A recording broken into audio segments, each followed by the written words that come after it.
Hi, my name is LaShawn J, and welcome back to my channel for another review of Life After Lockup.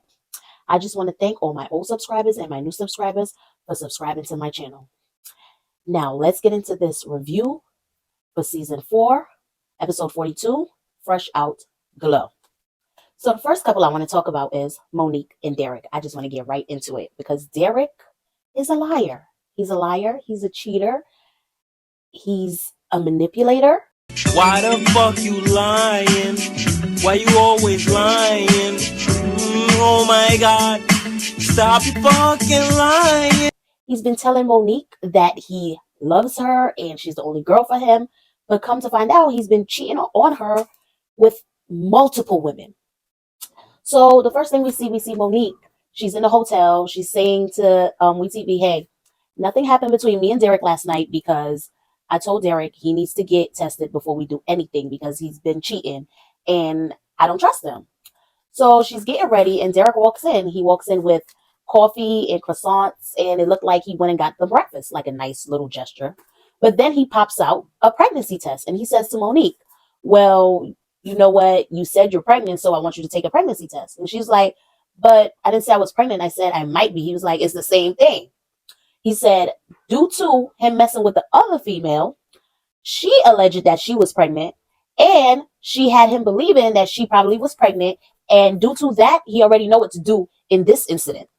So Monique's upset. She was like, so what are you telling me? Are you telling me that you were sleeping with her without protection? And he was like, yes, basically because it was in the heat of the moment.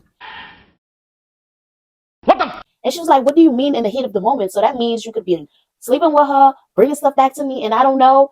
So Monique is pissed. She grabs the pregnancy test. She throws the box at Derek, and she goes to the bathroom to take the test. And she was like, look, I'm going to take this right now. But you need to take a test. You need to get yourself tested too. Because now it's shocking to her that, hey, you really was out here going crazy, sleeping with all these different women without protection. And then begging her to come back and begging her to move back to Cleveland. So Monique goes ahead. She takes the pregnancy test. She comes out the bathroom and she was like, here, take it. Derek was like, hey, look, after I take my test, after that, don't be mad because you're going to come back to all of this good loving. So it came out that Monique was not pregnant. So she's asking him a whole bunch of questions like, so how many girls was it? Like, how many times have you done this unprotected? And he's just mumbling over his words. He can't really give her a good answer because it was several. So the next scene we see Monique sitting down with her sisters and she's talking to her sisters about Derek and him cheating and him wanting to change. And his sisters are just like, you know what? She's dumb. She's dumb. I feel like Derek has done enough for Monique to leave him, but she's still talking about she wants to give him a second chance. So Derek comes and the sisters instantly start attacking him. And he's like, so you're not going to wait. It's not no, hi, Derek, how you doing? None of this. It's just straight asking me questions. And he's like, she was like, yeah, because I feel like you did my sister wrong. So what's going on? So Derek says, yeah, you know, it was one person that I told her about. And I told her I'm not going to do this anymore. I'm done with all of that. I'm letting go of all the side pieces.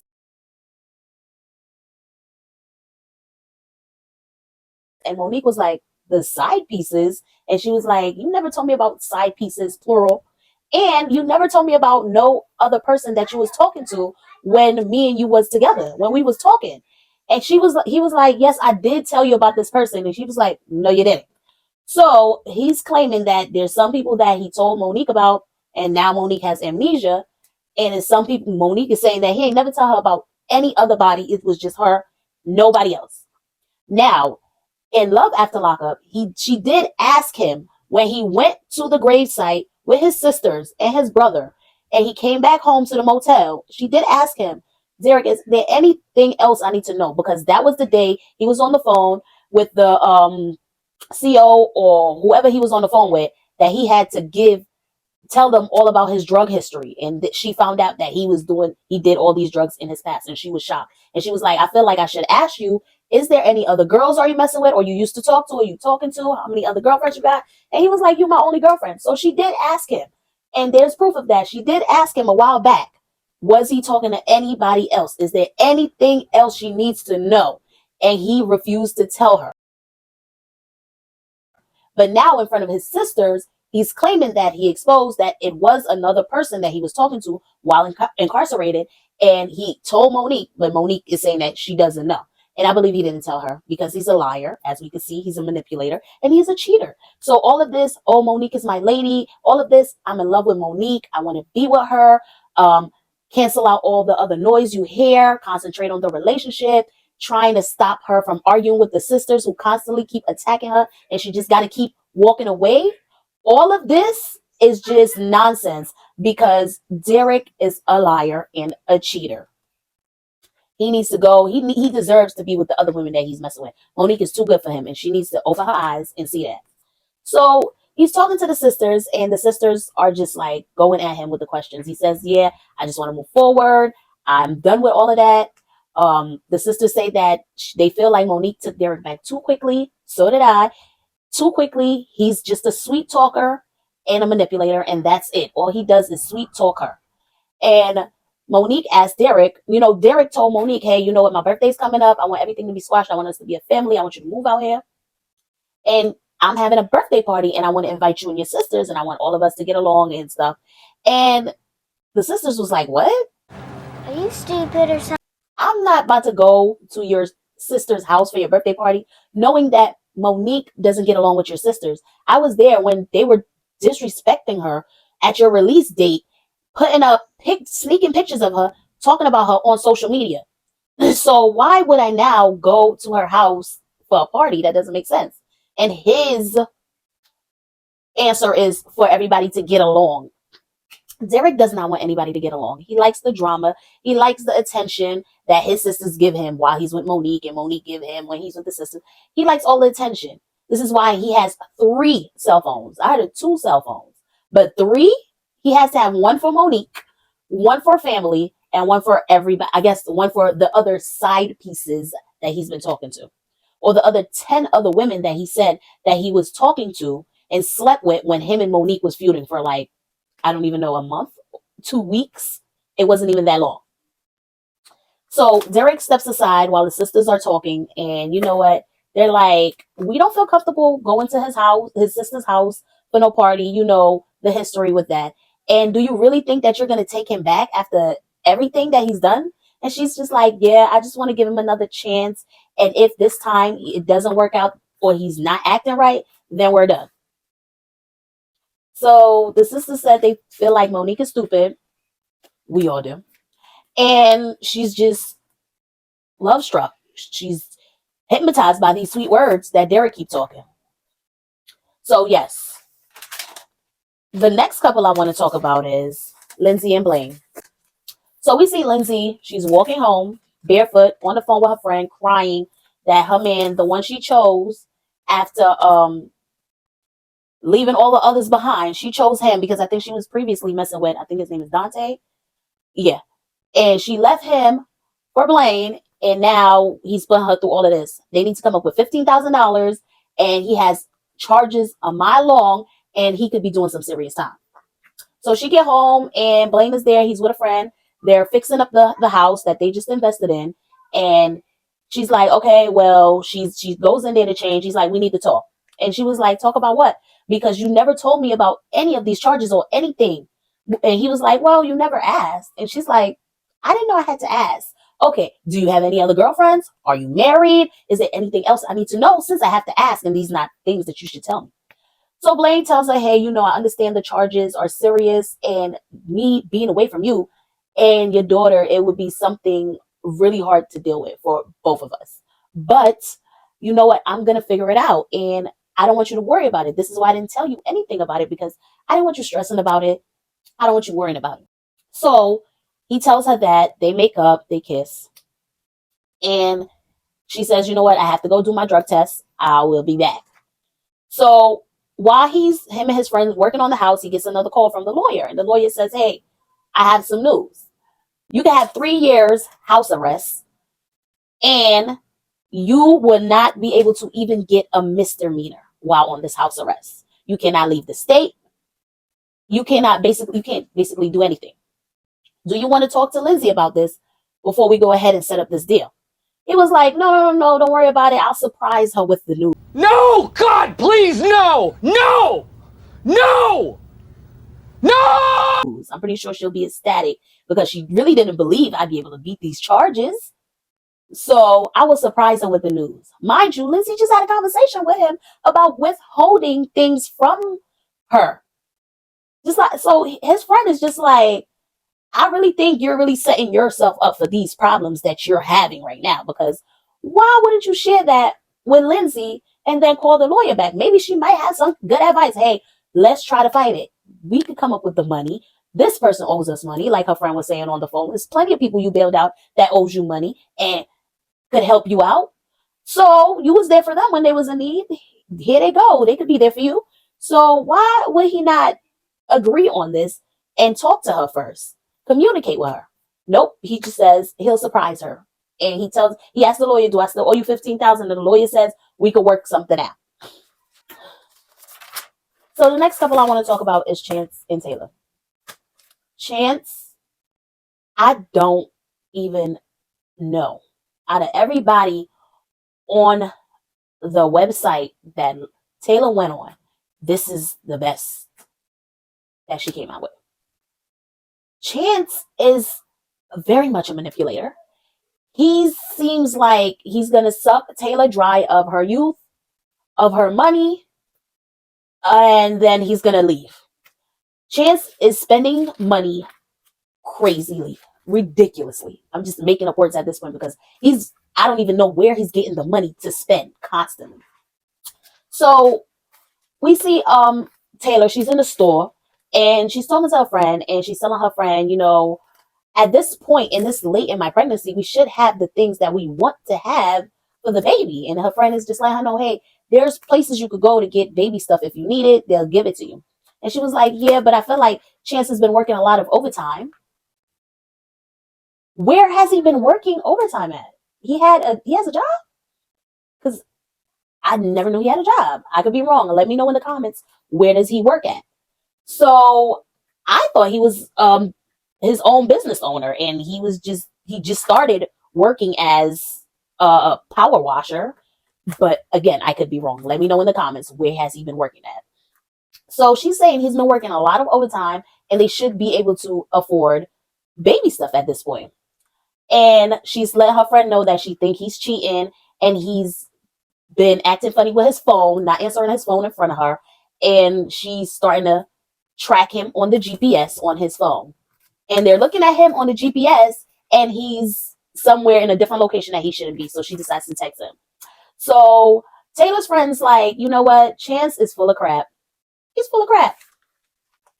Yeah, he acts like it's so hard, but there's a lot of people who've gotten out of jail and ended up getting a job and doing what they're supposed to do. So it's not that hard. But yeah, I'm still lost to where the job is at that he's been doing overtime. So we see Chance, he goes to a friend's house and he has a power washer. And basically this is his new business investment. He spent over $400 for the power washer. And he's like, as soon as I power wash my friend's house, everybody in the neighborhood is going to see me power washing my friend's house. And they're going to want me to power wash their house too. You're so dumb. You are really dumb. For real. So this is his new business venture and his right idea. So now that the credit cards are dried up, now he's going to power wash. And he's still spending money that they don't have. So while he's over there, his son calls him and he says, hey, he wasn't a good father to his son because he was in and out of jail and he was on drugs. And now he's able to be a better father. He invites his son to come visit him. His son says, hey, you know what? I don't have the funds right now. He said, don't worry about it. I'll buy the ticket because I'm loaded. And what is that, bro? I don't even think I need to tell Taylor about it because why? I don't need to tell her about anything. I'm just going to keep spending at this point because Taylor's allowing it. So he gets home. Taylor's pissed. he has the power washer and he's power washing his car. And she's like, where did you get that from? How much did it cost? And he was like, it was $400. And she was like, you just keep spending money that we do not have. Like, why you keep spending money? Every time she turns around, he done bought something new. If it's not a truck, if it's not a power washer, it's a plane ticket for his son. It's alcohol. It's something that they don't need. And he just constantly keeps spending. She said even her credit score has went down because of his spending. So when is she going to get the big picture? I don't know. So she had to give him, like, she had to put him in his place. And I was so happy she did. She was like, you know what? He was telling her that she doesn't know how to make money. She doesn't know how to make money. The power washer is an investment that's going to make them money. And she was like, he was like, I could get this power washer and make at least 400 plus another 200. And she was like, okay, go ahead and do it. Show it to me. Damn! You just keep talking. Show it to me. Do it. And he had nothing to say. He was like, yeah, we need money now. What about when the kids go to college? Stop the cap. You're not going to have no money for when the kids go to college. No, you're not. And Taylor had to let him know, hey, before you came out of prison, I was taking care of this household and 3 kids by myself. So don't tell me I don't know how to make money. I know how to make money. I know how to budget my money, and I know what to do with my money. You clearly don't know what to do with your money all these years, and now you're coming out of prison and you find somebody who's allowing you to just take and take and take and take, and you just keep taking and not even trying to give. You just keep taking, and she's just like barefoot and pregnant and just gonna be broke with 4 kids. It's ridiculous. So I think Taylor needs to seriously, I don't know if they share a bank account. They need to get separate bank accounts. They need to get divorced. They need to get separated. I don't know what she's going to do. But if she continues on with Chance the way he's spending money, they ain't going to have no money for nothing. Not the old babies, not the new babies, nothing. So the next couple I want to talk about is Puppy and Amber. So we see Puppy, she's talking to TC on the couch, and she's just letting him know, hey, you know, that big blow up that I had, I really want to apologize for it. And I don't even know why I blew up like that. Could have been the alcohol, because he even said it out his mouth. He was like, there's no way you just had one drink. And I actually said it. I actually said, you know what, this is something they was doing at the time. And I did say that to you. So I don't know why I blew up on you like that. And you know what, TC is trying to explain to her, you know what, hey, you could get in a lot of trouble hanging out or being with these type of people. You know your record, and you know you're still on parole, because Amber even said it. She said, hey, I'm still on parole. I'm on parole for 20 years after probation. I have 20 years of parole. I'm going to be on parole until I'm 60 years old. Any little thing could get me sent back to jail. And he's right. I understand where he's coming from. Her man, he's trying to keep her safe and just let her know, hey, this friendship you had with her has already ran its course. The course of that friendship was for you needed her and she needed you while y'all was in prison. Y'all needed each other for a little bit of stability out of prison, just a little bit of stability out of prison to get back into society. But now it's been years that y'all both have been out of prison, and you're headed this direction and she's headed that direction. But somehow y'all are trying to remain friends, and y'all are both wanting to go to different paths. Like, clearly, if they're dealing drugs or they're doing illegal stuff, they do not care about the path that she wants to go in when they're, all hanging out. So he's trying to explain to her, hey, this relationship between you and Puppy has run its course. And I feel like it probably did. Even though she loves Puppy and she will forever want to be friends with her, it's time for them to not be too much so involved with each other no more. Because it's causing problems between her and her relationship. She said this has been the best relationship she's ever had. And it's causing problems. It could cause legal problems for her in the future if she's not careful, which is nothing good. So Puppy is confused. She's not stable. She's in financial crisis, because we see her and Eric, they're talking about the house is going into foreclosure. They're so much in debt because of the divorce. And she feels guilty and she cannot help, even if she wants to help. So we see Puppy is somebody who's mentally just not all there. She wants to do whatever. And she wants to have Amber as support. And Amber can't be there for her no more. Amber's going through her own thing. She has a man. She has kids, stepkids. She's going through her own traumatic event with her own kid and her health. So I agree with TC. I felt like when he outed her and told what she said on TV, it was just like something really malicious. But I see where he's coming from. But the way he did it last episode, I didn't like the way he did it. He could have talked to her a different way instead of outing and letting everybody know what they talk about personally. He could have did it a different way or try to come at her a different way. I understand where he's going now, but last episode, I didn't like that at all. But yeah, so then we see Puppy. She's crying and she's saying she feels guilty that Eric has money issues because she pushed for the divorce and he does everything for her and he doesn't want her to work. So that's about all we really saw about Puppy and Amber. The next couple I want to talk about is Eris and Cameron. So Cameron comes in from the airport. We see Eris come to pick him up. They hug, they kiss. They haven't seen each other in 60 days, Eris says.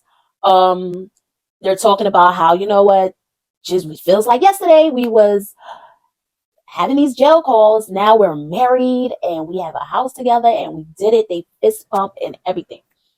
So Eris drives Cameron to the house and he was like, "Oh, babe, this is nice. Oh, this house is nice." She was like, "Yeah, but you know what? I got to get the AC fixed." And he was like, "If money's an issue, just don't worry about it because you know I got it."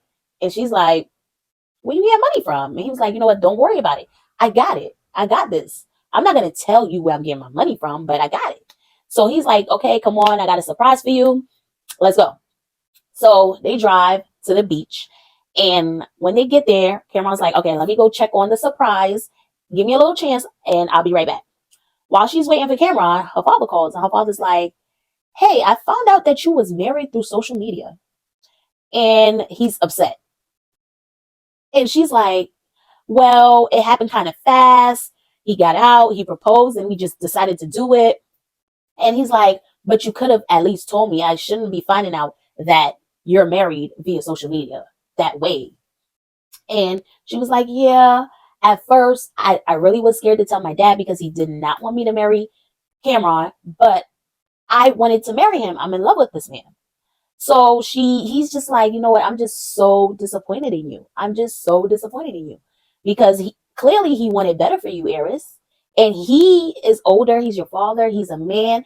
And he does not see this lasting." But again, he could be wrong. So he's like, "I'm just so disappointed in you." So Eris is like, "Okay, we're going to have to talk about this later. I'm a little bit busy right now." And Cameron came. She explained to Cameron that he was mad. And he was like, "Hey, I know Eris is a daddy's girl, so I just leave them to handle their own business." So they walk up, he blocked her eyes, and he was like, "All right." He unblocked her eyes, and he was like, "Surprise." So she was like, "Oh my God, this is the best thing my husband could ever do for me." And it was pretty beautiful, I might say. The setting was nice.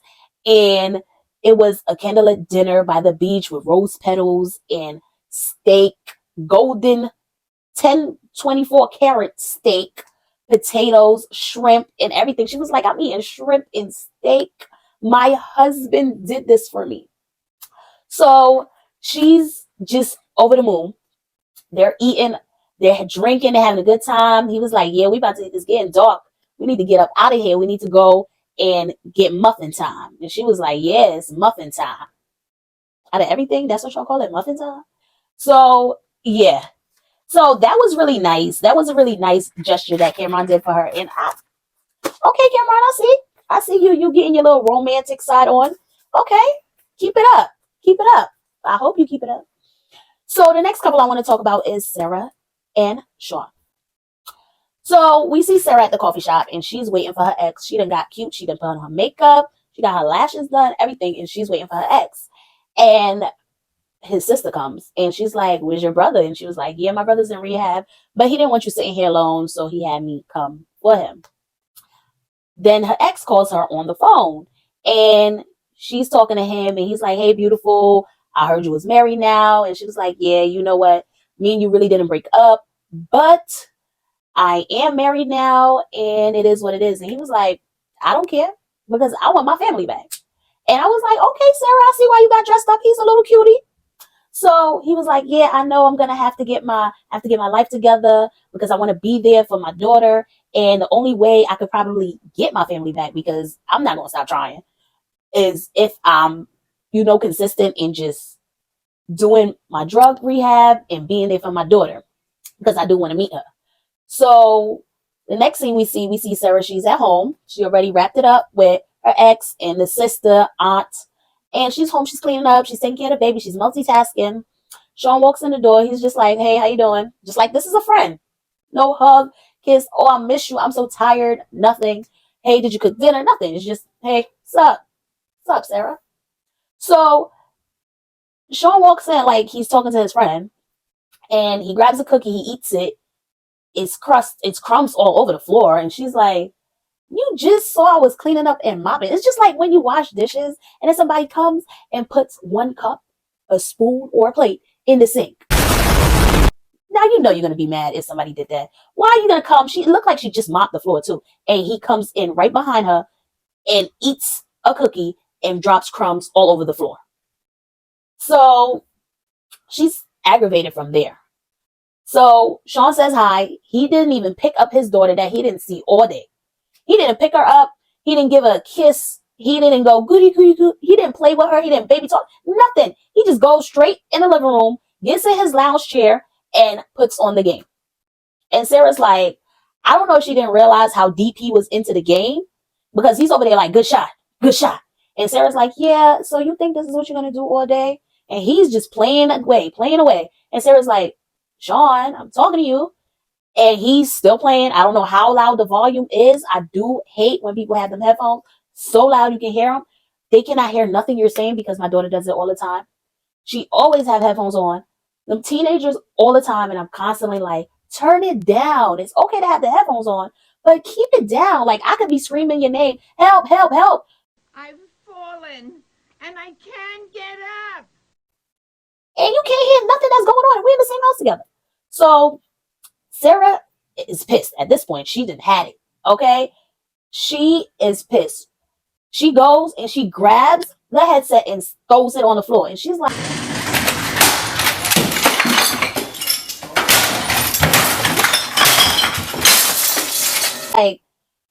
I'm talking to you. Like, what are you doing? I'm trying to have a conversation with you.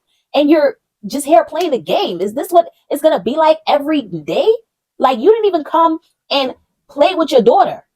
You didn't even give me a kiss. Oh, I did say hi to you. Like, you're acting like I'm doing something wrong. Yes, you are doing something wrong. You're neglecting your newlywed wife, the mother of your child. That's what you're doing wrong, Sean. How do you not know that? So Sarah goes crazy on him. She tells him, hey, look, I don't care if we're married, if we married, if we got a baby together, if we have deeds in our name together. I do not care if we share a bank account. If you keep this up, I am leaving. She already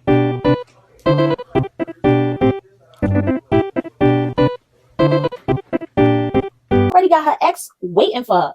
All right, he's trying to get his old thing back, and Sean is playing games over here. Don't sleep. Don't sleep, because one man's trash is another man's treasure. Okay. So she was like, I am not your ex. I am not going to wait 16 years for you to get your act together. I will be out this door, me and my churn, within a hop, skip, and a jump. Okay. So Sean is trying to calm her down. He's like, hey, you know what? I'm sorry. I'm going to change. Let me get the baby. He's trying to calm her down. Like, let me get the baby.